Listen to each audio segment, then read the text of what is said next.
Stop treating me and my mom like we're your family platoon! Hey! Leave Joyce out of this! I wish you'd leave Joyce! Like now!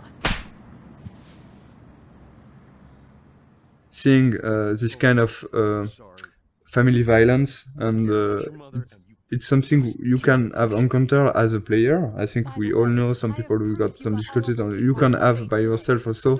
Here, the choice you're going to take will have consequences on the relation between Max and Chloe, but also on her father.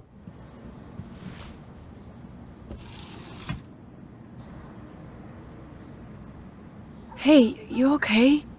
Welcome to the real step douches of Arcadia Bay. I'm sorry. For what? He would have been a bigger dick if he caught you in here.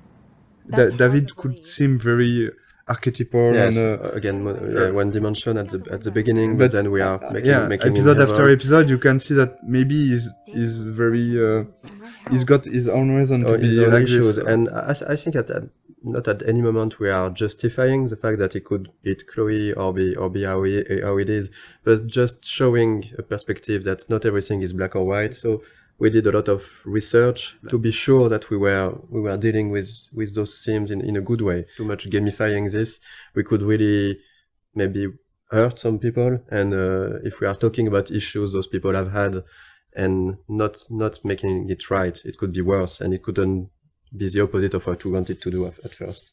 So here is a Kate character that you have met in the first episode, but not so much. And the episode 2 is really focused on Kate and Kate's story and Kate's difficulties.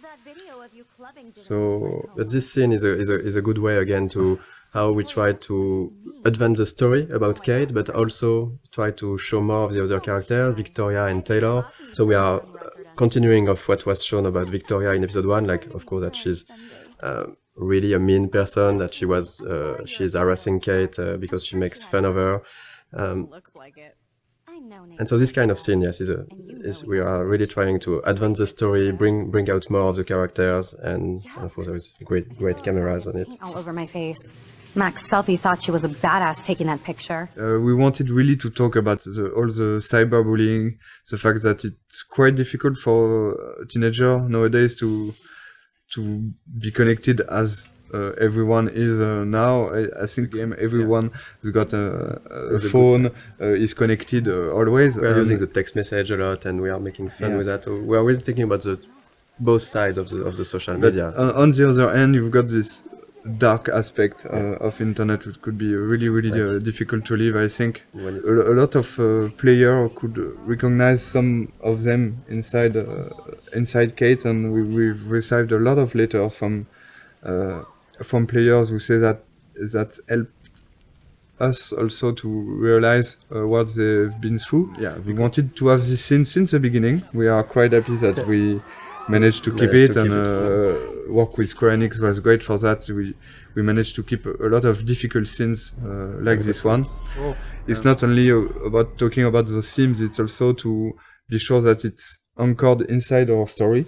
And here, of course, this experience and the Kate story will push Max to think about her power, to think about the consequences, to think about the relation with other characters. That's actually the one time in the game where Max's power fails her. So when you arrive on the roof, you are really by yourself. You have to talk Kate out of jumping, and this was also the second part of what we wanted to do with this theme, is to show that if you care to the people you like, you can help them, and that's basically what Max has to do at this moment, is really to care about Kate, to show her that she knows her, that she's her friend, and to really take out of jumping. I think that's something that was interesting on writing all these scenes, and is even in episode 1, Kate was written as somehow as some type of archetype. She's a bit religious. She's for abstinence. She has this basically pro-life ideas. So maybe some of the players could think that she's boring character, but the way we evolved her and write her in the other episode, we really wanted to show that even if you go past the first appearance of someone, that's something that you might feel not interesting or different to you, you can find really good things and interesting things in each person. And I was really happy the way that the community reacted to Kate as a character. We didn't want to gamify this kind of thing. We still have to have rules for how the things, even if it needs to be really in the background and for the player to not to see those rules.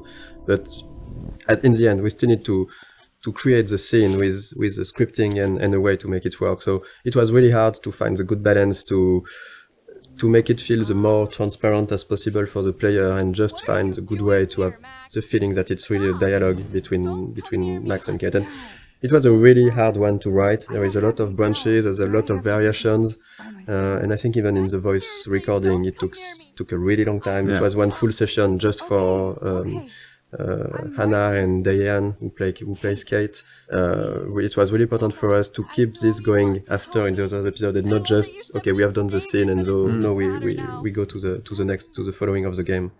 I'm going to be here for another day until my family comes out to visit. How are they treating you? Like they need to protect me forever. They're so upset, and I know they feel guilty even though they didn't do anything. I was surprised how many We wanted students from to Blackwell talk about wrote this me. theme of euthanasia, but Even Victoria but to wrote find a way to talk about it that would be respectful for any sort of position, because it was really important to not try to say this is right, this is wrong, and to let the player really see how he wants to play this scene at this moment based on what he felt for the situations, for Chloe, for her parents and everything. And that was that was not easy to find this balance when doing that. And again, it's because it's interactive and it's a video game that this scene is so strong. I think if you just see a scene and just okay, this is the director point of view and that's it, I accept it or not. But here it will be your choice. You really have to take your time and think about it before making your choice. So and we've seen all kind of reactions. We've seen players who immediately say, "No, I can't do it," or other players who immediately accept what Chloe is asking. Of course, it's Chloe. I'm accepting, and a lot of others who are hesitating for 5-10 minutes or so. And I think that we've been. I like that we did that, but we've been a bit mean to the player because we give them a third choice of maybe I cannot take any choice on this. But then you have still to take a choice. Yeah. But I think it was stronger because it was what we wanted to do with that is to show that at a point you have to take responsibility for your actions and decide something. You cannot get an easy way out.